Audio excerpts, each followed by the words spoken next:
በእግዚአብሔር ቃል ውስጥ ያለውን ፈውስ የምትለማመዱበት ብርታትና ዊዝደም ወይም ጥበብ እግዚአብሔር ያብዛላችሁ።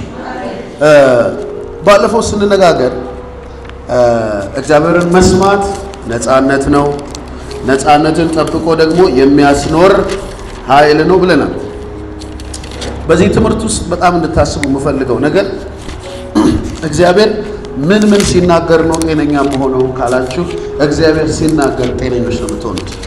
ምንም ይናገር እግዚአብሔር፣ በልቡ ያለውን ይናገር እግዚአብሔር፣ ሐሳቡን ይናገር እግዚአብሔር። ወደ እግዚአብሔር ቤት ስትመጡ ዘወትር እንደምላችሁ ርዕስ አትምረጡለት። እግዚአብሔር የሆነ ጉዳይ እንዲነግራችሁ አትፈልጉ። እግዚአብሔር እንዲናገራችሁ ብቻ ፈልጋችሁ። እግዚአብሔር ሲናገራችሁ እግዚአብሔር ድምፁ ወደ እናንተ ህይወት ውስጥ ይዞት የሚገባው ነገር ፓወርፉል እና ጠንካራ ነው። ላስት ታይም ስንነጋገር በነህምያ ህይወት ውስጥ እግዚአብሔር ብሎሃል ብሎ መልእክተኛ እንደመጣ መጽሐፍ ቅዱስ ይናገራል። ያ መልእክተኛ ጦቢያና ሰንበላት በገንዘብ ደልለውት ወይም ገዝተውት እንደነበረ እኔ አወቅኩ አለ እንጂ እግዚአብሔር አላለውም ነበረ ብሎ ይናገራል። በጣም ወሳኙ ነገር በቤተ ክርስቲያን ውስጥ እግዚአብሔርን መስማት ነው። እግዚአብሔር በተለያየ መንገድ በተለያየ ሰው ይናገራል። የዕብራውያን ጸሐፊ ሲናገር እንደዚህ ነው ያለው፣ እግዚአብሔር በልዩ ልዩ ጎዳና ተናገረ አለ። መናገር አላቆመም። ባይዘዌ እግዚአብሔር በአዲስ ኪዳን አይደለም መናገር የጀመረው። ገና በዘፍጥረት ጅማሬ የመጀመሪያዎቹን ሰዎች ሲያገኛቸው እያናገራቸው ነው የኖረው። እግዚአብሔር ዳርክ ወይም ምድር ጨለማ አይደለም። እግዚአብሔር በመሸሻ ያለ፣ እግዚአብሔር በመሰወር ያለ። አትመኑ እንደዛ። እግዚአብሔርን በማራቅ አትመኑ። በእውነት ነው የምነግራችሁ። እግዚአብሔርን በማራቅ የሚያምን አይምሮ ካላችሁ በእውነት ትጎዳላችሁ። በጣም ፍጹም ጉዳት ነው የሚጎዳው ውስጣችሁ። የብዙ አማኝ ችግር ድምፅ አለመስማት አይደለም ማለት እግዚአብሔር በቃልም በመንፈሱም በትንቢቱም መንፈስ በተለያየ ጎዳና ሊናገረው ይችላል። መጽሐፉ ግን ምን አለ? ደላስ በዚህ ዘመን ላለን በመጨረሻ ዘመን ላለን ለእኛ ግን በአንድ ልጁ በእቅፉ ባለ አንድ ልጁ ተናገረን። በቃ በመጨረሻ ድምፁ ነው የሚለው። ሌተስት ነው። በቃ ምንም እንከን የማይወጣለት ድምፁ ነው ኢየሱስ። እና በመጨረሻ ድምፁ ምን አለን አለ? ተናገረን አለ። ስለዚህ እግዚአብሔር ይናገራል። በነቢይ ይናገራል አይደለ? በነቢይ አልተናገራችሁም? ሰሞኑን በቃ ይናገራል። አሜን። በነቢይ ይናገራል። በዝማሬ ውስጥ አልተናገራችሁም? ይናገራል። በቃል ውስጥ ይናገራችኋል። በሕፃናት ውስጥ ይናገራችኋል አይደለ? አዎ። እኔ ያው ለማን ነው ለጋሼ ነው ስነግረው ነበረ። ይሄ ትንሹ ልጅ ቢሮ መጣ። ፊኛ ስጠኝ አለኝ። ወንድሽ አልሰጥህም ለምነኝና እሰጥሃለሁ አልኩት። አልለምንህም አለ። ለምን አልኩት። እኔ ለማኝ አይደለሁም ሰጪ ነኝ አለ። ስለዚህ እግዚአብሔር ተናገረኝ ነው በሱ። በእውነት ነው የምነግራችሁ። ቅዳሜ ነው መቼ ነው መጥቶ ያለ ወትሮ በጊዜ ነው የመጣው። ስጠኝ አለ። ለምነኝና እሰጥሃለሁ አልኩት። እኔ ለማኝ አይደለሁም አለ። ፊኛ ከፈለገ ይቀራል ነው ነጥብ። አያችሁ። ስለዚህ እግዚአብሔር ድምፅ አለው። ዌሬቨር ድምፅ አለው። መጽሐፍ ሲናገር እግዚአብሔር በአንድም በሌላም ይናገራል፣ ሰው አያስተውል። ለዛ ነው እግዚአብሔር ወደ ማስተዋል ሊመልሰን እያስተማረን ያለ። የትኛውም ስፍራ እግዚአብሔር ድምፅ አለ። በምትፈልጉት መንገድ እዚህ ቤት ውስጥ ባሉ ቃላት እግዚአብሔር ሊናገራችሁ ይችላል። አጠገባችሁ ያለው ሰው እግዚአብሔር መልእክት ሊሆን ይችላል። ድንገት ወደ ውጭ ስትወጡ ፕሮግራም ጨርሳችሁ እዚህ የምታነቧቸው ጥቅሶች አንደኛው የህይወታችሁን መንገድ ሊቀይረው ይችላል። ድንገት አካባቢያችሁ ሁሉ በእግዚአብሔር ድምፅ የተሞላ ነው። እግዚአብሔርን ሩቅ አድርጋችሁ አታስቡ። ብዙ ሰው የተማርነው እንደዛ ነው። የእግዚአብሔር ድምፅ እንድሰማ ብዬ 5 ቀን ጸለይኩ፣ 7 ቀን ጸለይኩ፣ 20 ምናምን ቀን ጸለይኩ። እንዲህ ሲባል ስለሰማን መጾምን ስናስብ ለእኛ ዳገት፣ መጸለይን ስናስብ ለእኛ ዳገት። ስለዚህ ምን እንላለን? ሰው ይናገርልኝ እንላለን። እሱንም ሳናስተውል እንሰማዋለን። እግዚአብሔር እንደዚህ አይነት አምላክ አይደለም። እኔ እግዚአብሔር ይናገራል፣ በድካም ውስጥ ይናገራል። ባለፈው ይህን ትምህርት ስንጀምር ጌታ ኢየሱስ ክርስቶስ ወደ ሰማርያ ወረደ። ያችን ሳምራዊት ሴት ላይ ያናገራት ሄዶ ያችን ሳምራዊት ሴት እኔ እኮ ውሃ ጥጭኝ ምልሽ ማን ነው ለምታውቂ ትጠይቂኝ ነበረ ምናምን እያለ ድምፅ ለሷ ማስተላለፍ ጀመረ። ያቺ ሴት ጾማለች፣ ጸልያለች። እንደውም እስራኤል ያገለላት ህዝብ ሰው ነች እኮ 5 ባል አግብታ 6ኛውን ደግሞ ልትሸኘው ዝግጁ ነች። እየሰማችሁ ነው። 6ኛውን ራሱ እያየችው ምን ይመስላል ምናምን ብላ ልትሸኘው ቀይ ካርድ ልትሰጣው ዝግጅት ላይ ያለች ሴት ነው። ምን ነው ዋሻው ራሱ ጌታ ሲጠይቃት የለኝም ነው ያለችው። እንዳላትማ ብታስብ ለዚህ ታሰናብተው ነው ማለት ነው። መልቀቂያ ልትሰጠው ነው ማለት ነው። ውጣልኝ ልትለው። እንዲህ አይነት የህይወት ስርዓት ስላለች ሴት ግን እኔ ጌታ ነኝ ብሎ ራሱን ገለጠ። ኦኬ ባለፈው ስናይ ስለ ሐዋርያው ጳውሎስ ማለት ይህ ነው ክርስቶስን እንድናውቅ የአዲስ ኪዳንን ህይወት በተለይ በተብራራ መንገድ እንድንረዳ ብዙ አይነት መልእክቶችን ወይም መገለጦችን የእግዚአብሔርን ጥበብ ያስተማረ ሰው ነው። ይህ ሰው ለመጀመሪያ ጊዜ ድምፅ የመጣለት መቼ ነው? እየጾመ እየጸለየ የእግዚአብሔርን መልእክተኞች ኢየሱስ ክርስቶስን ደቀ መዛሙርት ሊያሳደደ ሊገላቸው ደብዳቤ ይዞ በመንገድ እየሄደ ና አለው ጌታ ለምን ታሳደኛለህ? እኔ እኮ ባንተ ዓላማ አለኝ። አይ ጌታ አሁን ሁሉ አልፏል። ቻይና ላይ እየሰማችሁ ነው ወይ? ና እኔ ባንተ ስራ አለኝ። ና ጓደኛ ነው ና በል እንስራ። ነፍሰ ገዳይ ሰው እዚህ ቤት ውስጥ ማን ነው ፓስተሮችን ለመግደል ደብዳቤ ያዘ ሰው አለ? ስድስት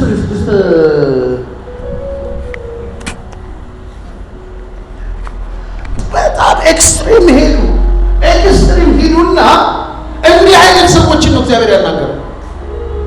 ለእንዲህ አይነት ሰዎች ነው ራሱን የገለጠው። ምንድን ነው የምታስቡት? ኢየሱስ ክርስቶስ አብልጦ ለሰጣችሁ ለእናንተ ጌታ እንዲህ ያለው እኔ ብሄድ ይሻላችኋል፣ እኔ መልእክተኛ ልካለሁ። እሱ መልእክተኛ ደግሞ አለ ከእሱ ምንም የለውም ከኔ የሆነው ነው የሚነግራቸው። ስለዚህ እሱ መንፈስ ቅዱስን እልክላቸዋለሁ አለ። አጽናኝ ነው፣ ጰራቅሊጦስ ነው፣ የእግዚአብሔርን ሶርስ ወደ ሰው ልጆች የሚያመጣ። ስለዚህ አሁን ብዙዎቻችሁ እግዚአብሔር ቆይ እስቲ በጌታ ፊት ልሁን፣ የጌታን ድምፅ ልስማ አይኖ ቴንሽን ትኩረት ይፈልጋል። ትኩረት ሰጣችሁ ለመስማት መጾም መጸለይ ጥሩ ነው። ጾም ጸሎት ድምፅን እንደሚያመጣ የምታስቡ ሰዎች ግን ብዙ ሰዎች ለምንድነው ታዲያ ከጾም ጸሎት በኋላ ተናዳችሁ የምትወጡት? ተናዳችሁ አታውቁም? እኔ ብቻ ነው የምናደደው። ልክ ጾም መጸለይ በቃ ወጋው ምናምን ብለህ ወጥተህ ስታየው ሁሉ ነገር እንደዛው ድሮስ ስጸልይ ነው እንደውም ነገር ይበዛብኝ ትላለህ። ስጾም ነው እንደውም ነገር የሚብስብኝ ትላለህ። ለምን ይመስልሃል? አንተ የፈለከው እግዚአብሔር ጾም ጸሎት ውስጥ እንዲመጣልህ የራስን ጉዳይ ይዘህ እግዚአብሔር ከጾም ጸሎቱ በፊት ደግሞ ነግሮ አልሰማ ብላ በጾም ጸሎት ውስጥ እየነገረህ ነው። አልሰማ ብላ አልሰማ ስላልክ እንጂ ነገር አልቀየር ስላለ አይደለም ህይወት ውስጥ። እዚህ እግዚአብሔር ድምፅ ማስተዋል ጥሩ ነው። ሰው የእግዚአብሔር ድምፅ በሰዎች ህይወት ውስጥ ሲመጣ ነፃ ያወጣል ብዬ ባለፈው ስንነጋገር ነበር። የማቴዎስ ወንጌል ምዕራፍ 12 ላይ ያለውን ጥቅስ ሰጥቻችሁ ነው ያቆም ነው። ክብር ለኢየሱስ ይሁን። የዚህን ትምህርት 2 ክፍል ወደ ላይ ቴሌግራም ላይ ግቡና ስሙት። ለብዙዎቻችሁ ቴሌግራም ላይ መልእክት እያላኩላችሁ ነው። 2-3 ሰው ነው የሚያየው። ስለዚህ ለ2-3 ሰው ብቻ ነው መልእክት መልከው ማለት ነው ከዚህ በኋላ። ክብር ለኢየሱስ ይሁን። ምን አለ ማቴዎስ ምዕራፍ 12 ቁጥር 43 እና ከ43 እስከ 45። ክብር ለኢየሱስ ይሁን። ከዚያም ከ43 እንጀምር። እርኩስ መንፈስ ከሰው ከወጣ በኋላ የማነበው መደበኛውን ትርጉም ነው። እርኩስ መንፈስ ከሰው ከወጣ በኋላ እረፍት ለማግኘት ውሃ በሌለበት ደረቅ ቦታ ይንከራተታል። የሚሻውንም እረፍት ግን አያገኝም። ኦኬ፣ ይሄ እርኩስ መንፈስ መጀመሪያ የት ነው የወጣው? ከሰው ነው የወጣው። ስለዚህ እረፍት ፍለጋ ወዴት ይሄዳል? ውሃ ወደ ሌለበት ወደ ምድረ በዳ ይሄዳል። ከዛ በኋላ እዛ ሄዶ እረፍት አያገኝም። ስለዚህ መንፈስ ራሱ እረፍት ይፈልጋል። እናንተ ሰዎች አጋንንት ራሱ ሰው ውስጥ ተቀምጦ ነው ማረፍ የሚፈልገው። ኦኬ፣ ይሄዳል፣ ይንከራተታል። ውሃ በሌለበት ምድረ በዳ ላይ እረፍት የሚያገኝ ስለሚመስለው ሄዶ ያገኛል። ሲያጣ ምን ያደርጋል? ከዚያም ወደ ነበርኩበት ቤት ተመልሼ ልሂድ ይላል። ሲመለስም ቤቱ ባዶ ሆኖ ያገኘዋል። ዋው ይላል ማለት ነው። ጸድቶና ተዘጋጅቶ ያገኘዋል። ከዚያም ይሄድና አሁን በደንብ ተመልከቱ፣ እዚህ ጋር ነው ተዋች። ከዚያም ይሄድና የባሱ ሌሎች 7 ክፉ መናፍስቶች ይዘው ይመጣል። እነርሱም ሰውየው ውስጥ ገብተው ይኖራሉ። የዚያ ሰው የኋለኛ ሁኔታ ከፊተኛው የከፋ ይሆናል። በዚህ ክፉ ትውልድ ላይ እንዲህ ይሆንበታል። በዚህ ክፉ ትውልድ ላይ እንደዚህ አሁን በቂ መልስ ብታገኙ ይመስለኛል። ቸርች ውስጥ ተንከሲስ ሰዎች ለምንድን ነው የሚበዙት የምትሉ ሰዎች፣ ነገረኛ ሰዎች ቸርች ነው የሚበዙት። ሰው ጌታን ተቀብሎ እንዴት ወንበዴ ይሆናል? ሰው ጌታን ተቀብሎ እንዴት የእህቱ እንቅፋት ይሆናል? የወንድሙ እንቅፋት እንዴት ይሆናል? የሰው ልጅ መሰናከያ እንዴት ይሆናል? በዚህ ክፍል ውስጥ ጌታችን ኢየሱስ ክርስቶስ ሲናገር ምንድን ነው የሚለው? አንድ ሰው ከአጋንንት እስራት ነፃ ይወጣል አለ። ውስጡ አጋንንት ነበር፣ ነፃ ይወጣል። አሁን ብዙዎቻችን ከእግዚአብሔር ቤት ከዓለም ወደዚህ ስንመጣ ከጨለማ ወዴት ነው የመጣ? ወደ ብርሃን ነው የመጣ። ብርሃኑ ደግሞ ምን አይነት ነው አለ መጽሐፍ ቅዱስ? ወደሚደነቅ ብርሃን ነው የመጣ። ባለፈው ስለ ጨለማና ስለ ብርሃን ስንነጋገር ምንድን ነው ያለው? ጨለማ ምክር ነው፣ ጨለማ ትምህርት ነው፣ ብርሃንም ትምህርትና ምክር ነው። አሁን ብዙ ሰው ጨለማ ሲል ምን እያለ ነው? ግራ ታጋቡት። እውቀት ነው ኖሌጅ።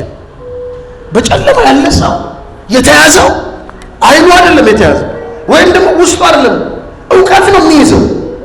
እንዳያይ እንዳያስተውል። ከዚህ በላይ ጨለማ አለ? ከዚህ በላይ ለምሳሌ ጌታ ኢየሱስ ሰው ተሰቅሎለት ነፍሱን ሰጥቶት ተገርፎለት ለመጽደቅ ሲሯሯጥ ለመጽደቅ ሲለፋ ስታዩ ምን አይነት ሰው ነው? አልበራለትም ትላላችሁ አይደል? አሁን ለምንድን ነው እኛ ጌታን ለመስበክ የምንወጣው? ሰዎች በምን ስለተያዙ? በጨለማ ስለተያዙ። ስለዚህ ይሄ ዓለም ሁሉ በክፉ እንደተያዘ እናስተውላለን ይላል መጽሐፍ ቅዱስ። ስለዚህ ዓለም ጨለማ ይዟታል። ምን አይነት ጨለማ ነው ያዛት? የእውቀት ጨለማ፣ እውቀት የማጣት ጨለማ። ጌታ ኢየሱስ እንደዚህ አለ፣ አባት ሆይ አለ ከዓለም ሰውረህ ከሁሉ ለሚያንሱ ስለገለጥክላቸው ካዶርሲያ አያችሁ። ለምንድን ነው ባለፈው ስንነጋገር ለምንድን ነው ሰው በተሰበሰበበት ስፍራ በምሳሌ የምታስተምረው ሲሉን፣ ለእናንተ የተሰጠ ለእነሱ አልተሰጠም ማለት። ምንድን ነው የተሰጠው ለእነሱ? የእግዚአብሔርን መንግስት ምስጢር ማወቅ ለእነሱ አልተሰጣቸው። ለእናንተ ግን የመንግስቱ ምስጢር ማወቅ ተሰጥቷቸው። አየህ፣ ለምሳሌ አሁን እዚህ መጥተን ሱሰኛ ነኝ እኔ ሱሰኛ፣ የህልውና ሱሰኛ። አንድ ሰውዬ በጌታ ያልሆነ ሰውዬ ቢገባ እዚህ ምድር ቢል ኧረ ዳንስ ይልሃል፣ በቃ ኧረ ምናምን ይልሃል፣ ኧረ ሱሰኛ ነኝ ይልሃል። ሴት ስለሆነች የምትዘምረው ስለሆነ ወንድ የምታቀነቅን ነው የሚመስለው። አየህ አንተ ግን ምን ትላለህ? አይሆንልኝም ያላንተ ስቆምም ሆነ ስተኛ። አንተ እግዚአብሔር ምን ያህል ለህይወት አስፈላጊ እንደሆነ፣ መንፈስ ቅዱስ ምን ያህል በህይወት አስፈላጊ እንደሆነ ስለገባህ ነው ይህን የምትለው። በርቶልህ ነው ማለት ነው። ስለዚህ እግዚአብሔር ወደ ሰው ህይወት ሲመጣ ወደኛ ህይወት ባለፈው በመጀመሪያ ነግሬያቸዋለሁ። ይሄ ትምህርት በጣም ጊዜ የሚፈልግና ለምን ይሄን ትምህርት ጀምሬ እንዳቆምኩት አላውቅም። በጣም መሰረታዊ የሆነ ትምህርት ብዬ መጽሐፍ ጀምሬ እስከ ዛሬ አየዋለሁ። ኮምፒውተር ውስጥ አለ ጀምሬው አልጨርሰው። ለምን እንዳልጨረስኩት አላውቅም። ጊዜ ሲመጣ ግን አይቲንክ የመጀመሪያ ክርስቲያን ወደ ጌታ ሲመጣ ሰው ምንድን ነው የሚሆነው ብያቸዋል? ነፃ ነው የሚወጣው አይደለ? መጣህ ነፃ ትወጣለህ። ለምሳሌ አንዳንዶቻችን ወደ ጌታ ስንመጣ አጋንንት ከውስጣችን እገላታለሁ፣ አሳድቂያት፣ እንዲያርቂያት ምናምን ብሎ እንዳለ ዋይ ብሎ ከሰው ይወጣል። ገብቷችኋል? ያልወጣልን ሰዎች ደግሞ በየቀኑ ቸርች ስንሄድ ከላያችን ላይ የጮኸ ይወጣል። የሰማችሁ ነው። በዚህ በድምፅ እየሰማ ሳይሆን በኤርፎን ነው ያኛው የሚወጣው። እየሰማችሁ ነው። የእግዚአብሔር ቃል እየሰማ የሚወጣ አጋንንት በኤርፎን ነው። ኤርፎን ካልሰካ አይሰማም። አየህ። ስለዚህ ሁላችንም ወደንም ጠላንም ስንመጣ ለቆ የሄደ ጨለማ አለ። ጌታ እየነገረ ያለው ስለ ጸዳው ቤት አደጋ ነው። ቤቱ ጸድቷል። ያ የወጣው አጋንንት ደግሞ ማረፊያ ፈልጎ ምድረ በዳ ዞሮ ሲመጣ ሲያየው ምን አይነት ቤት ነው ይላል። አየህ። አሁን ድሮ ወንበዴ የነበርከው ሰውዬ ወጥተህ ንጹህ ሆነ የዋህ ሆነ ያገኛል። ኦ ማይ ጋድ ይላል አጋንንት። ይሄ ያ ሰውዬ ነው።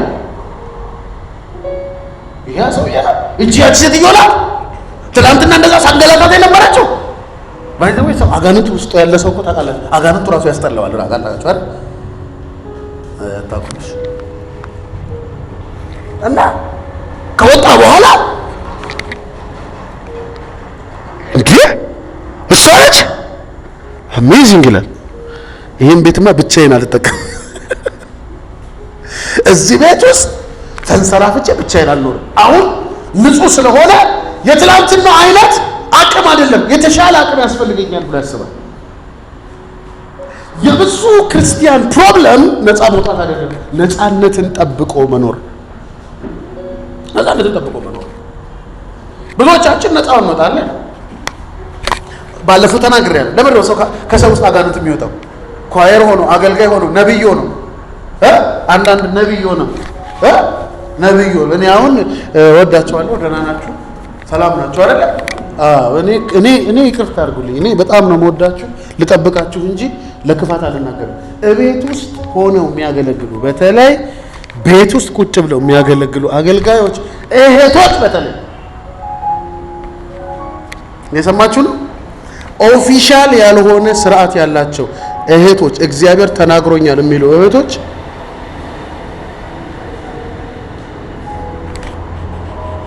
ደህና ናቸው። እህቶች ስለምትበዙ በኋላ እንዴት ነው የሚሆነው? ስሙ፣ በደምብ ስሙ፣ በደምብ ስሙ። እቤት ውስጥ ቁጭ ብለው እንደ ጠንቋይ ቀን መርጠው የሚጠነቁሉ ሰዎች አሉ። ወይ እንትና ጋር ሄድ እስኪ እሷ ጋር ሄጄ እንደው የምትለኝ ልስማ። ልክ እንደገባሽ እንዲህ ነው የምትልሽ። ተነሱብሽ አይደል? ሰሞኑን እንደገባሽ በቃ እኔ ልፍቀድላችሁ። አንድ ቀን ጠንቋይ ቤት ሄዱ። ልክ እንደገባሽ ይላል። መስሪያ ቤቱ ውስጥ አስቸገሩ አይደል? እዚህ እዛ አስቸገሩ። ኖ ጉድ ኒውስ። አየህ እኔ አሁን አፍራለሁ። አንዳንድ አስቸገሩ አይደል?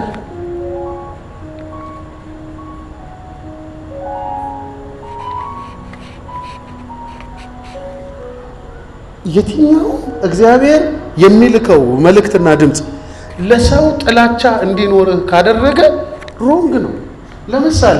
ለምሳሌ አንዲት ሴት መጣች። የሚስቴ አጎት ወንድም ምናምን ቤት መጥቶ ያውቃል? አዎ፣ እሱ ነው ልጅ ላይ ያስደገመው።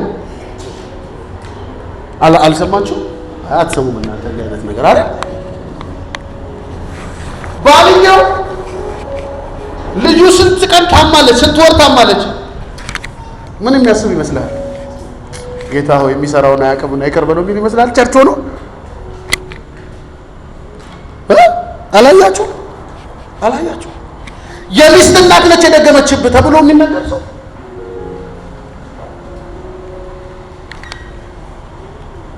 እንዴት ይሆን?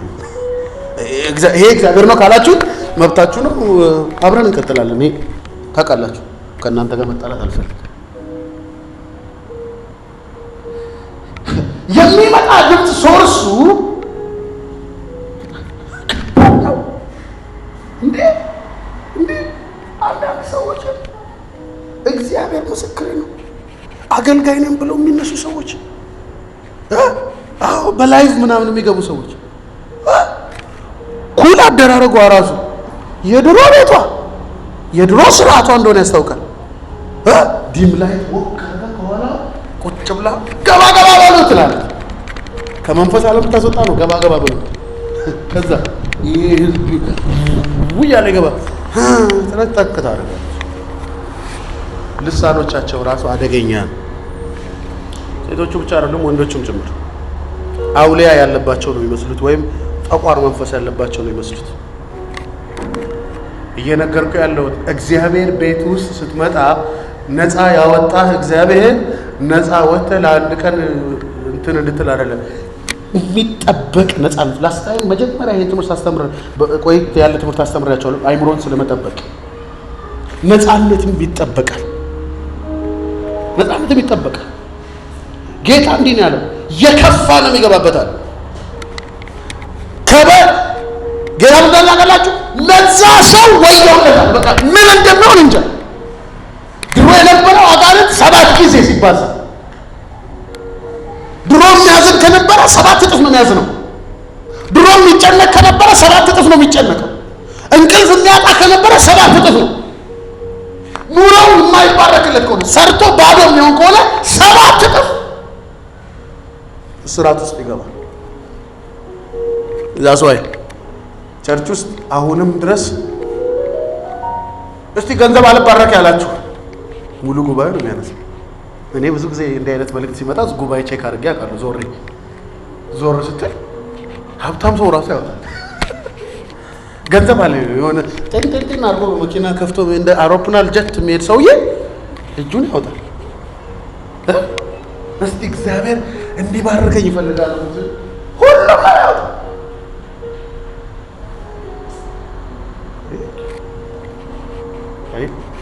እስኪ ረፍት አጣው የምትሉ ሰው ሁሉም ላይ ያወጣው። ተረጋግቼ መኖር አቅቶኛል የምትሉ እስኪ ሁሉም ሰው ያወጣው። ታዲያ ወደ ጌታ ከመጣ ጌታ ነፃ አውጥቶ ከሆነ እንዴት መረጋጋት አቃተ? ወደ ጌታ ከመጣ እንዴት እንቅልፍ መተኛት አቃተ? ወደ ጌታ ከመጣ እንዴት ትፈራለህ? ህይወቱ ሁልጊዜ አደጋ ውስጥ እንዳለ ደህንነት የማይሰማ ሰው ሆነ እንዴት ራስን ታስባለህ? እዚህ ጋር ጥያቄና መልስ ያስፈልጋል ማለት ነው። በነፃ ኑር ነው ያለ ጌታ። ነፃ ነው ያለ ጌታ። ለምሳሌ ያቺን ሴት አገኛት፣ ከእናንተ ኃጢአት የሌለበት ይውቀራት አለ ጌታ። ከዛ ሁሉም ሰው አፍሮ ሄደ። ጌታ እንግዲህ በመልካም ቀን ይልሽ አይደለም ያላት፣ ደግመሽ እንዳትወገሪ፣ ደግመሽ አትስሪ። የሚያስወግርሽን ነገር ከህይወትሽ ምን በይ፣ ለአሁኑ አትወገሪ። ስለዚህ ደግመሽ ለምን በዚሁ ከቀጠልሽ እኔ በሌለው ቀን ይወግሩሻል። አልሰማኝም። you have to keep your freedom። ክርስትና ነፃነትን ጠብቆ መኖር ነው። ጳውሎስ ደግማችሁ በባርነት ቀንበር አትያዙ፣ አትድገሙት። ባርነትን ደግማችሁ ለመኖር ሄዳችሁ ራሳችሁን አትስጡ። that's why ቸርች መምጣት ያለብን፣ የእግዚአብሔር ቃል ተማሪ መሆን ያለብን፣ መስማት ያለብን፣ ደጋግመህ መስማት። ይሄ አይምሮ ያልሰማለት፣ ይሄ አይምሮ የእግዚአብሔርን ቃል ያላቀረብክለት ለሌላ ነገር ክፍት ይሆን። የመንፈስ ምግብ ያልመገብከው ቀን አቤት እዚህ ቤት ያላችሁ ሰዎች ምን ያህል እድለኞች እንደሆናችሁ ነው እንጂ አላውቅም። ስንቶቻችሁ እድለኛ እንደሆናችሁ እንደምታስቡ አላውቅም። አትሊስት እንኳን ዛሬ ማታ ሄዳችሁ ተኝታችሁ ጠዋት የሆነ ቻሌንጅ ቢመጣ እግዚአብሔር ምስክሬ ነው አታጉረመርሙ እኮ ቢያንስ። ለምን ማታ ጌታ እንዲህ ብሎ ነበር ትላላችሁ። በሳምንት 2 ቀን የምትገኙ ቢሆንስ? በስማም ችግሩ መከራ ድናችኋል እኮ። አትሊስት በድምፅ ይጠበቃል ነፃነት። ቀጣይነት ያለው ነፃነት ድምፅ ውስጥ እግዚአብሔርን መስማት ውስጥ ነው ያለው። አያችሁ፣ ሰው አጋንንትን ሰምቶ ነው የሚያስተናግደው። ሰው እግዚአብሔርን ሰምቶ ነው የሚያስተናግደው። አዛ ፖይንቱ ምንድነው? መስማት እምነት በምንድን ነው? በመስማት። መስማትስ በእግዚአብሔር ቃል ነው አይደል? መጽሐፉ እንደዛ ነው። በእግዚአብሔር ቃል አማኝ ከሆንክባት ደቂቃ ጀምሮ እያንዳንዱን ነገር በእግዚአብሔር ቃል ነው የምታደርገው። ስትሰጥ በእግዚአብሔር ቃል፣ ሰውን ስትወድ በእግዚአብሔር፣ ሰውን ስትገስጽ በእግዚአብሔር ቃል፣ ስታገለግል በእግዚአብሔር ቃል አይደል? የሚያገለግል እንዴት ያገለግላል ጳውሎስ? እንደ እግዚአብሔር ቃል። የሚመክረው ሰው እንደ እግዚአብሔር ቃል ይምከር። የሚኖረው ሰው ሁሉ እንደ እግዚአብሔር ቃል ሆኗል። አለበለዚያ የእግዚአብሔርን ቃል የማይሰማ አይምሮ ያለው ሰው ይዋሰዋል ጨለማ። እኔ ሰላም ናቸው አይደል? እኔ ብዙ ሰዎችን ቼክ አደርጋቸዋለሁ፣ አያቸዋለሁ። ለምሳሌ ቸርች ይመጡና ቸርችን የማፍረስ ስራ ነው ያላቸው። እሱን ከሱ ጋር እሷን ከሱ ጋር ማባላት ነው ስራቸው። እና ብዙ ሰዎች ምን ይላሉ? ምን አይነት ክፉ ሴት ናት። ክፉ ሴት ሆነ አይደለም፣ ተውሷት ነው።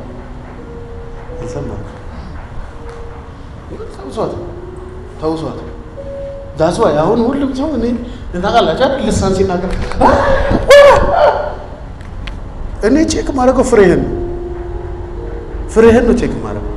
መዝሙር ሲዘመር እጅህ የሚነሳ ወደ ቤት ስንሄድ እጅህ የሚተናኮል ሰው ከሆንክ እኔ ያንተ ልልታ አይመቸኝም። እጄን ወጣ። አያችሁ፣ ፍሬው ነው ሰው። እዚህ ቤት ወደዳችሁም ጠላችሁ የሚዳኛችሁ የእግዚአብሔር ቃል። ምርር ብሎ የምትጠፋው የእግዚአብሔር ቃል መሮ ካልሆነ በስተቀር እንደኔ እንደ ወንድም በተለይ በዚህ ዘመን የሚጠቅም ሰው አለ ብዬ አላስብም። የሚጠቅም ሰው አለ ብዬ አላስብም። እየተመካው እንዳይመስልህ። አዎ እየተመካው እኔ ዲሳይድ አድርጌያለሁ። በዚህ ሰው ህይወት አልቀልድም፣ በዚህ ሴት ህይወት አልቀልድም። እውነቱን እናገራለሁ። እውነት የምትወድ ሰው ብቻ ከሆንክ ከኔ ጋር መስማማት አይጠበቅብህ። ከእውነቱ ጋር ትስማማለህ። እውነት ደግሞ ምን ያደርጋል? ባርነት ያወጣሃል። የእውነት መንፈስ በመጣ ጊዜ ወደ እውነት ሁሉ ነው የሚመራ። ስለዚህ እዚህ ቤት ውስጥ የሚመች መቀመጥ ሁሉ የማይኮሰኮሰ የምትሰማው ነገር ሲገባ ፕሮብሌም እዚህ ነው። ችግሩ እዚህ ጋር ባለፈው ስለ አንዲት ሴት ሲነግሩኝ በአንድ ጊዜ አለ ጉባኤው ለሁለት ተከፍሏለች አለ ሲነግሩኝ። እኔ ብዙ ነገር ባይዘው ሲነግሩኝ አልሰማም ስላችሁ አሃ ብዬ ሰምቼ ልክ እንደ በግ ማመንሸግ ይጀምራል። ከሁለት ቀን ከሶስት ቀን በኋላ ሊሆን ይችላል ትዝ ቢለኝ የሆነ ቀን ባጃጅ ውስጥ ቁጭ ብዬ ሰው ቀጥሬ ሄድኩ። ትዝ አለኝ ዲመን ነው አልኩኝ፣ አጋንንት ነው አልኩኝ፣ ሴትዮ አይደለችም አልኩኝ። እንደዛ አልኩኝ። አይምሮዬ መከፈት ጀመረ። ታውቃላችሁ፣ ምክንያቱም ሰዎች ከፍቅር ይልቅ ጥላቻን ከመረጡ የሚመግባቸው ሌላ ሰው እያለ ማለት ነው። እየሰማችሁ ነው? ለምሳሌ እኔና እሷ እያወራን የእግዚአብሔር አይገርምሽም? የእግዚአብሔር ቃል እኮ እንዲህ ሲልን አጠገባችን የተቀመጠው ሰውዬ እየተናደደ እየበገነ መሄድ ከጀመረ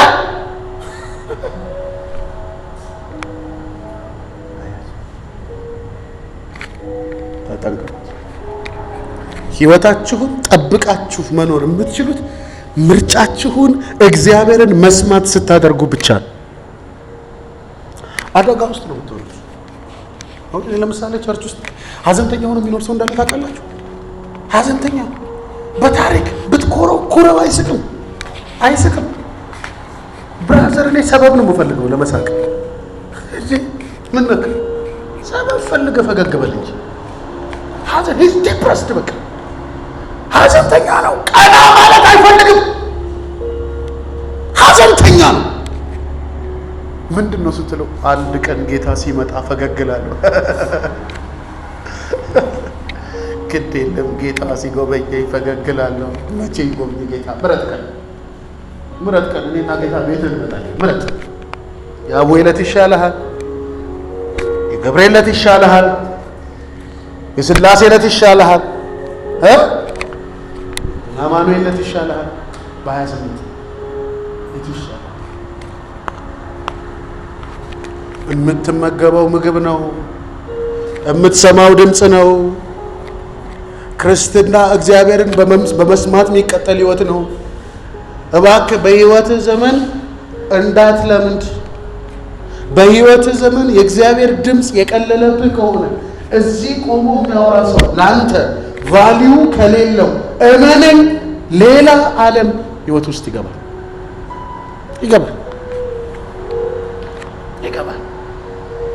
በጣም በእግዚአብሔር ቤት ውስጥ ታውቃላችሁ አይደል?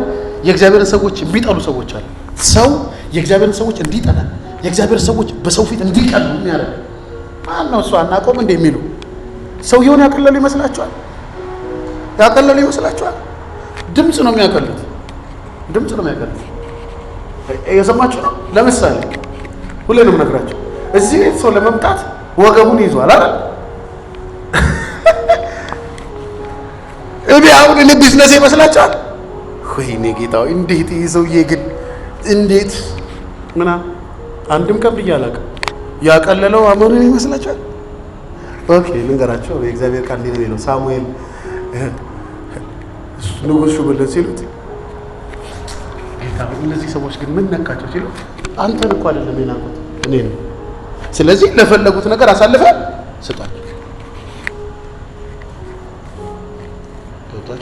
አሁን ቤት ቁጭ ብሎ ሰው እኔ በጣም የሚገርመኝ ሰው ነው የምነግራቸው።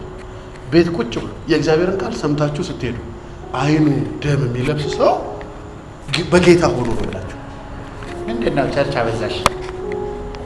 በዚህ ዘመን ቸርች አብዝተሽ ራሱ ቤቱ ሰላም በሆነ በዚህ ዘመን 1 ኪሎ ሽንኩርት ስንት ብር ነው? ሁሉም ሰው እንደኔ ነው ማለት ነው። ውጪ ነው በልታችሁ የምትገቡት።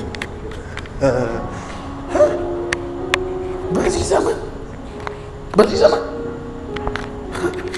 ባልሽ ቸርች ሄዶ ይግባ እንጂ በዚህ ዘመን እየሰማችሁ ነው። በዚህ ክፉ ዘመን ልጆቻችሁ የእግዚአብሔርን ቃል ሰምተው ይግቡ እንጂ ወደ ቤት እንዴ! ይህ ነው። በጣም ብዙ ሰው ነፃነቱን አይጠብቅም። ኪፕ አያደርግም ነፃነቱ። ለምን? እግዚአብሔርን በመስማት ወካ አያደርግም። አድጓል፣ በጣም አድጓል። ከማደጉ የተነሳ የእግዚአብሔር ድምፅ ለሱ የእግዚአብሔር ድምፅ ስላችሁ ይለኛል የሚለው ነገር ብቻ ነው።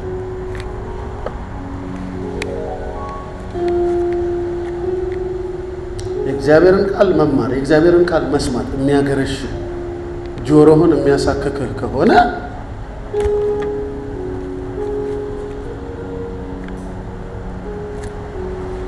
ተመለስ ሲልህ የሚደብርህ ከሆነ ሰው ውደድ ሲልህ እምቢ የሚደብርህ ከሆነ የጥላቻ ሰው አትሁን ሲል እግዚአብሔር እምቢ የምትል ከሆነ ምሬት ብቻ ሰው ውስጥ አጋንንት እንደሚያስገባ ታውቃላችሁ? እስኪ ልጠይቃችሁ፣ በጌታ ሆነው አንድም ቀን መልካም ወሬ የማያወሩ ሰዎች ገጥሟቸው ያሉ? ምን ኑሮ አለ? ምን አገልጋል? አንድ ሰው ይብላል ጫድሮ ቀረ እናለው ማለት ነው። ገብቷችሁ? ጫድሮ ቀረ። ሁሉ ነገር አሁን ድሮ ቀረ። ጠቅላይ ሚኒስትር ድሮ ቀረ። አገልጋይ ድሮ ቀረ። ሁሉ ድሮ ቀርቶ እኛም በምድር ነው። አየር ድሮ ቀረ። ዝናብማ ድሮ ቀረ የሚል ሰው አለ እኮ። ንፋስ ድሮ ቀረ የሚል ሰው አለ። ንፋስ ድሮ ቀረ። አይ አንዳንድ ሰው ፍቅር በእኛ ጊዜ ቀረ። ያው ልጆች ምን ፍቅር ያውቃሉ ይላል። እነሱ ታውቃለህ፣ የድሮ ሰዎች መፋቀር የቻሉት ለመሰል ስልክ የለም እጃቸውን። በሳምንት አንድ ቀን ነው የሚገናኙት። እቤት ይደውልና እንትኑ ጋር እንትን ሰዓት ላይ ጠብቅሻለሁ ይላል። እሱ 7 ሰዓት ይሄዳል፣ 9 ሰዓት ቀጥሯት።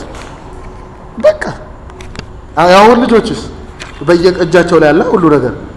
ስለዚህ በቀላሉ ለመሰለቻቸት ፈራችሁ ይሄ ነው ሁሉ ቀርቶ አይደል? እዚህ ውስጥ ያለው ያቀባበል ሁኔታ ክርስትና ድሮ ቀረ ይላል። ይኸው እዚህ ቤት እየኖር ነው። እግዚአብሔር ይመስገን። ጌታን ለመምሰል እየታገለ ማንም ሰው እዚህ ቤት ቢመጣ ይሄ የዘመኑ ቸርች ይመስላል እንዴ?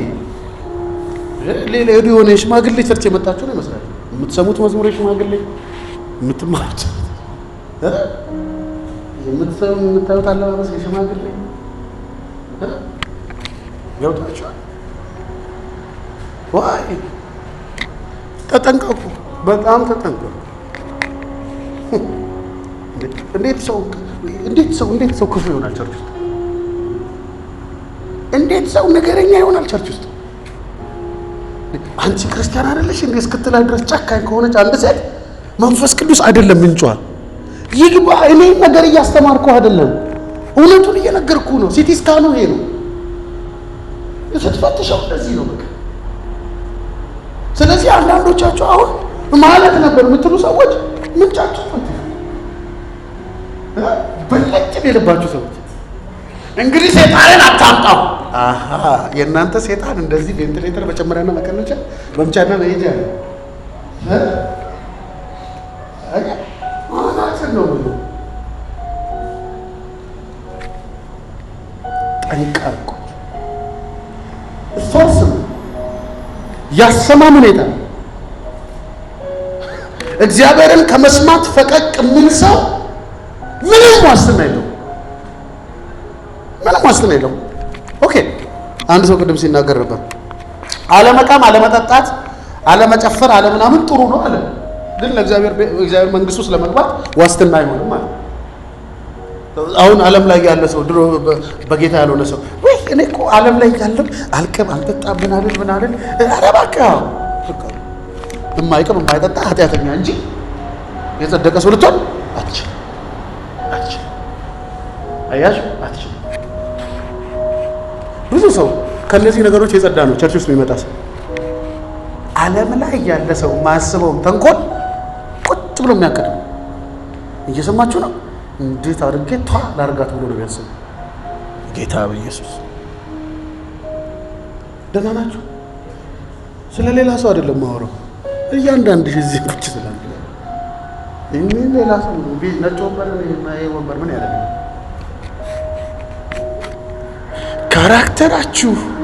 ካራክተራችሁ ፈቀቅ ያለ ከሆነ እግዚአብሔርን ከመስማት የህይወት ስርዓት እየወጣችሁ ነው። ወደ ከፋ የህይወት ስርዓት ልትሄዱ ስለምትችሉ ምንጩ ላይ ቆሙ እያልኳችሁ። እንዴ በጣም ከባድ ነው። አህዛብ የማይሳደበውን ስድብ የሚሳደቡ ሰዎች አሉ። አህዛብ የማይሳደበውን ስድብ ውልቅልቅልቅ አድርገው የሆነ ቀን ቸርች ሲታባል ይዞ በጌታ ነው ትላለህ። አምልኮን ያስቆማል።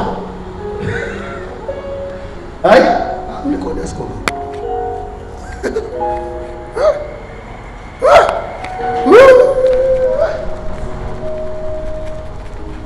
እኔ አሁን በጣም ምርር ያደረገኝ አንድ ሰውዬ ነበርና አሁን ይቅርታ አድርጌለታለሁ። ውጭ ሀገር ነው፣ እዚህ አፍሪካ ሀገር ውስጥ ለወንጌል ስራ ተገናኝተን ተንከሲስ ነው ስራው፣ ተንከሲስ ነው። ምን እንደሆነ ታውቃላችሁ? ሰው አገልጋይና አገልጋይ በማጣላት የሚያተርፍ ሰው እና በቃ በህይወት መኖር ካለብህ እንዲህ ነው የምታደርገው ይለኛል። እንዴት ሰውና ሰው አጣላ፣ ከዛ እነሱ ሁሉም ግን ከአንተ ጋር ሰላም እንዲሆኑ አድርጋቸው ይለኛል። አልገባኝ፣ እንዴት ልቻለው? ይሄ የመንፈስ ዓለም ስርዓት አይደለም። እግዚአብሔር ያሳያቸው። አሁን እኔ ራሔልንና አባይን አጣለቻቸው። ራሔል እኔን ስታይ ፈገግ ትላለች፣ አባይን ስታያት ደግሞ ኮስተር ትላለች። አባይ እኔን ስታይ እንዴ! ግን ሁለቱ እኮ ቢፈተሽ ምንም ችግር የለባቸው። ችግራቸው መሀል የገባው ሰው ነው። አያችሁ? አሁን አንዳንድ ሰው ተሞልቶ ይመጣና እኔ ያላልኩትን ነገር ሁሉ ተሞልቶ ይመጣል። ከሱ ሲያይ የሚያስቅ ነገር ተናገረ። ሰው ሲስቅ ጭራሽ ደም ስሩ ይገተራል። አላልኩም እኮ ስሙንም ላላውቀው ይችላል። በፍጹም በዛ ጉዳይ የለውም። እዚህ ሀገር ላይ ባይዘው 99% የለውበት። ጠመድ አንተ ብሎ አገር በልቡ ይህ ሰው ቀስ እያለ እየሸሸ ይሄዳል። በዛው ይጠፋ። አንዳንዶቻቸውን ጠርታችሁ አሁን ጠርቼ ምንድነው ሰሞኑን ልክ አይደለም ብሎ እንዴት እላለህ አለበት። በዛ ውስጥ ሳምባዲ ግን ፕሮጀክት ቀራጭ አለ እዚህ ቤት ውስጥ አይቀርምሽም። ማማኔ ልቆ ባለፈው አንቺን ለመናገር ፈልጎ ነው መሰለኝ። አባ ድሮስ እኔ አንቺን ለመናገር ውጭ ምን ስራ አለ? አልሰማችሁም? እኔ አሁን አባይን ከመናገር ውጭ ምን ስራ አለ? ንቅያት ነው የምናገራት? ከኔ አንሳ ነው የምናገራት? እግዚአብሔር እድል ሰጥቶ ምሕረት አግንኖልኝ አገልጋይ አድርጎ በዚህ ካቆመኝ እያንዳንዳችሁን ከመናገር ነው መንገዳችሁን ከማቅናት ውጭ ምን ስራ አለ? ምንም ስራ አለ። አንቺ ከመናገር ፈልገው መሰለኝ፣ ግን ደግሞ ወደዛ እያየ ነው የሚናገረው። ደግሞ አይኔን ጨፍኜ ነው የምናገረው ይላል። መብራት ደግሞ አጥፍልኝ ይላል።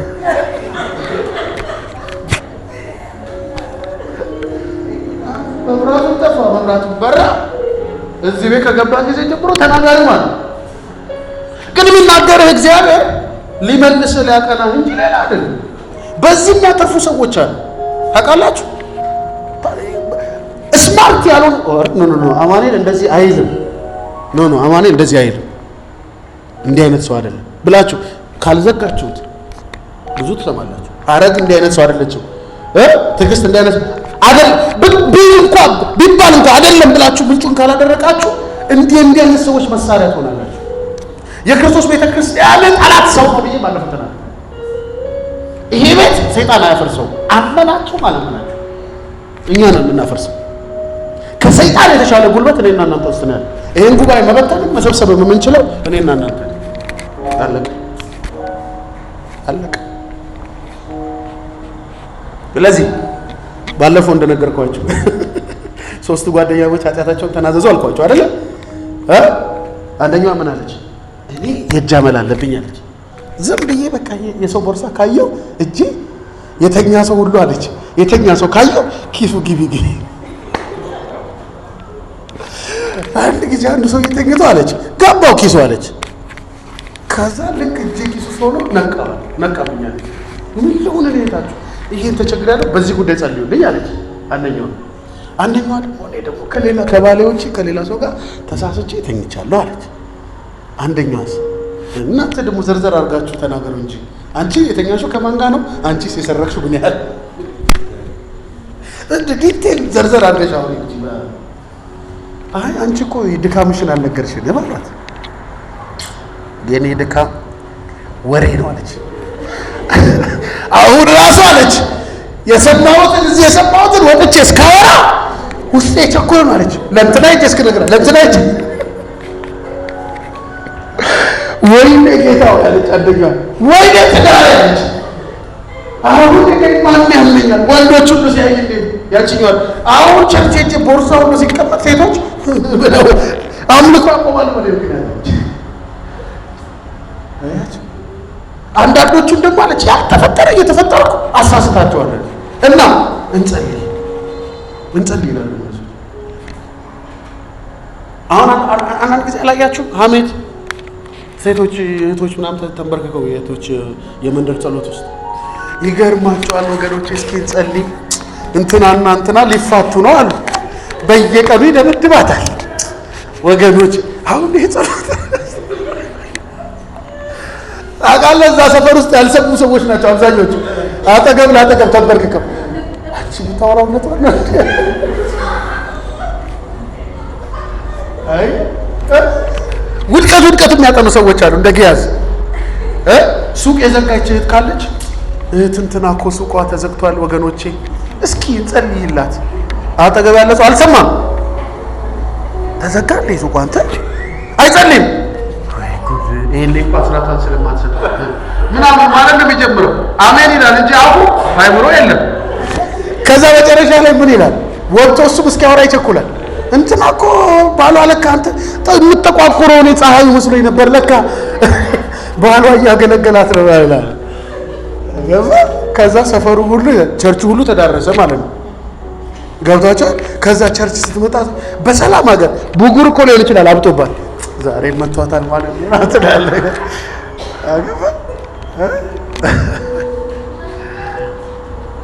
ኢየሱስ ጌታ። በጣም ብዙ ኮሜንታተር የሆኑ ሰዎች አሉ፣ ሌላ መንፈስ የተዋሳቸው ሰዎች አሉ። እኛ ራሱ እንደዚህ አይነት መንፈስ እንዳይኖረን ተጠንቀቁ፣ በእውነት ተጠንቀቁ። ለምሳሌ ጥላቻ ልክ ስታዩ የሆነ ሰው ስታዩ የሚያናድራችሁ ደማችሁ የሚፈላሰው ኖ እንደዛ አትሁኑ። የእናንተ ውስጥ ያለ እግዚአብሔር መንፈስ የፍቅር መንፈስ ነው። ገብታችኋል? ይሄ ነው። ትላንትና ሰኞ ነው አይደል? ጸልየን ምናምን ስለዚህ ቦታ ምናምን ተጸልየው ምናምን ጨረስን አይደል? ዛሬ ጠዋት 6 ጊዜ በላይ ስልክ ይጫዋል። ሳይለንት አድርጌ ነው ተኝቻለሁ። ደግሞ አጋጣሚ እዚህ ነው ያደርኩት። ሳየው ደወሉ። ከዛ መጡ የሚለኩ ሰዎች ምናምን መሀንዲሶች ምናምን አየኋቸው። አንዳቸውንም ከማስተናገድ ውጭ ምንም ስራ መስራት አልፈለኩም። እግዚአብሔር ተናግሮ ይፈትናል፣ ይመጣል። ሰውየውን ስታየው ደም ስር የሚገታተር ከሆነ እግዚአብሔር በል እንግዲህ ተገታትረ ጨርሰው ነው የሚለው። ይካብቱ ካልም ተረጋግተህ እግዚአብሔር ያለውን ድምፅ ሰምተህ ስትረጋጋ ግን ልጄ ስራውን ለኔ ሰጥቶኛል ማለት ነው፣ ይሰራል። እንደዚህ አይነት ሰዎች አጥኑ። እኔና ያጋንንት ይገባል ይለኛል እንደ ሰውዬ ምናምን ስራ ያጋንንት ከሆነ እና መንፈስ ቅዱስ ነው ያሰራ። አይ ፈራችሁ። አሁን አጠገባችሁ የተቀመጠው ሰው ጠመድ ማድረግ እንዴ! አሜን በሉ እስኪ። የሆነ ሰዋዊ የሆነ ትንቢት ከመጣ በሚጠሏችሁ ፊት እግዚአብሔር ያነሳችኋል ምን ከመጣ አሜን ትላል። መታ አድርገው ሰውዬው። አሁን ይሄ ጤነኝነት ነው? የመንፈስ ፍሬ ነው ልትለኝ ነው? የመንፈስ ፍሬ ነው ልትለኝ ነው? እኔ በነገራችሁ ላይ አደባባይ ላይ መልእክት ሲመጣልኝ ብዙ ጊዜ ደስ አይለኝም። ምክንያቱም ጉባኤ ውስጥ ብዙ አይነት አመለካከት ያለው ሰው ይኖራል። ብቻዬን ቢጸልዩልኝ ይሻላል ያለ ነው። ገብቷችኋል? አንዳንድ ቸርች ውስጥ አላያችሁ በጣም የሚገፋ አገልጋይ። እኔ በተለይ ቸርች ውስጥ ሌላ አገልግሎት ምናምን ሲሄድ ሰውየውን አይቼው ሁኔታውን አይቼ ነው መልእክት ማመጣለት እንጂ አስበው የተገፋ አገልጋይ ከሆነ ጌታ ባንተ ሰራለሁ ይልሃል። ገፉ አይደል? እውነት ነው። መሪዎቹ አይናቸው ሁለተኛ እዚህ መድረክ ላይ ትመጣለህ ነው። ለአንተም አንድ መልእክት ገብቶሃል አይደለ? ሁለቱም ልክ አይደል? እነዚህ ይሄም ደግሞ እነሱ እንዲሰሙለት ብሎ መጫወት ልክ አይደል? ድርጊቶቻችን እኛ ላይ የሚታዩት ሲምፕተሞች እኛ ውስጥ ያለውን የመንፈስ ፐርሰንት ይለያሉ። ስንት ፐርሰንት ጥላቻ አለባችሁ? ስንት ፐርሰንት ፍቅር አለባችሁ? አያችሁ ይህ ነው። ለምሳሌ ስለ ግብጽ ሲባል አሁን ባለፈው ግብጽ መታታሉ። ከዛ ሰው ፌስቡክ ላይ ምን ያለ ኢትዮጵያን የነካ የለውም በረካ ብሎ ፖስት ያደርጋል። አንተ እሱን ሼር ታደርግና ጌታ ሆይ አጥፋቸው ግብጾች። ምን ኢየሱስ ለነሱ አልሞተም? አያ አሁን ባለፈው ትግራይ ጦርነት ነበረ። ስንት ሰው ነው ጌታ ሆይ ግደላቸው ባለው። እኛ ከኢትዮጵያ መንግስት ከመከላከያ ጎን ነን እያለ ስንት አገልጋይ ነው ሬንጀር ለብሶ አላየን ምን እንዳላያቱ እንዲህ እያለ እኛ ራሱ እንዲህ ብለን ምናምን ነውር ነው። እኛ ውስጥ ከየት የመጣ ጥላቻ ነው? ጦርነትን ኢንከሬጅ የሚያደርግ ስብዕና ከየት ነው ያተረፍነው? ለዛ ነው ጌታ ወዮለት አለ ሰውየው። 7 የከፉ ከመጡበት አሁን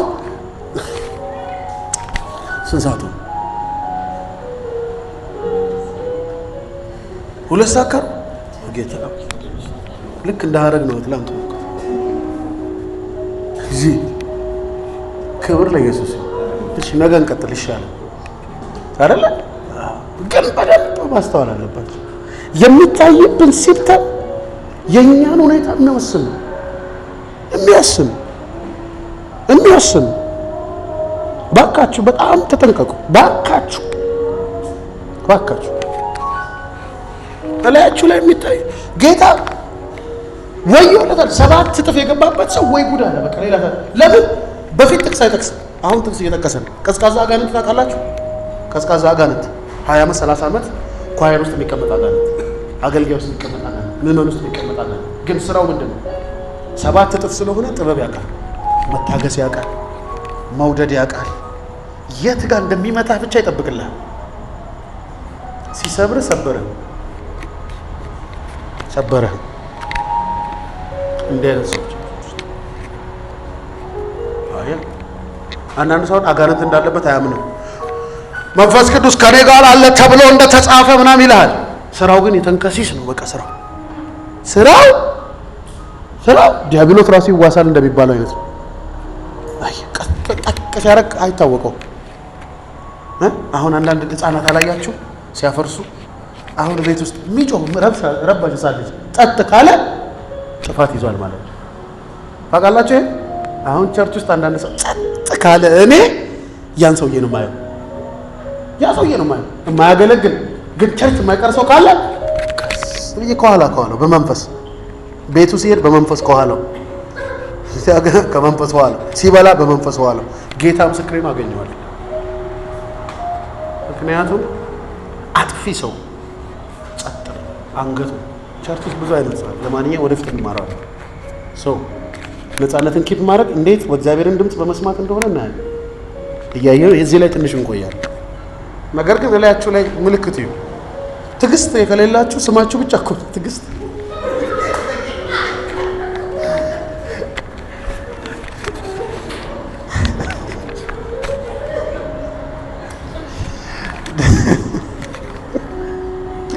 ክብር ለኢየሱስ ይሁን።